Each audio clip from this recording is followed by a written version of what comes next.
मैं एवें नहीं राइयां दा फैन।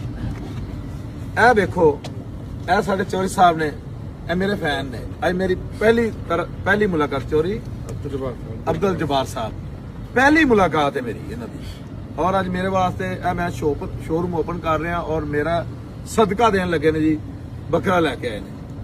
ए जे मुहब्बत राइयां दी, जे हुण एवें लोकी जैलस हुंदे रहन जी डोगर राइयां नूं प्रमोट करदा, मैं तो फिर सारी उम्र अल्लाह दे हुक्म नाल कीता और करदे रहना है। क्योंकि मैनू देखो जितों फायदा मिलता है बंदे ने उहदा ही नाम लेना है ना। ते सानूं ते राइयां ने फायदा दिता है। अज इत्थे शोरूम बनाया ते इस एरिया दे विच शोरूम भी इस ते बनाया बहावलपुर कि इधर मंडी जजमान वाली साइड ते राई बड़ा रहिंदा। मैं पहले पूछया सी मार साहब ने, मैं आख्या राई किधरले पासे जांदा ने।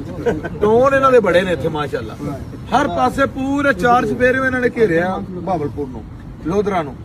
लेकिन मैं इन्होंने पूछा, मैं कहा जिधर राई ने ना मैंने उधरले पासे टोरो। इन्हें आख्या इधर लोधरा वाली साइड से भी राई बहुत है ज्यादा, इधर जड़ा ना 75% राई जड़ा ना जजमान वाली साइड, मंडी जजमान वाली साइड। मैं क्या फिर इतने मैनू दो जगह। लो जी इस जगह ते असीं शोरूम ले लिया। यह बकरा हुण जी माशाअल्लाह साडे वास्ते लैके आए ने। तुहाडे मुहब्बत दा शुक्रिया। ते राई कौम जिंदाबाद। चलो जी बिस्मिल्लाह करो, चलो दो जी वीडियो है जी। कराओ जी ते कारी साहब नूं बुलाओ जी। कारी साहब कितने ने? पहले दोनों बात करके दूसरी बनाओ। कारी साहब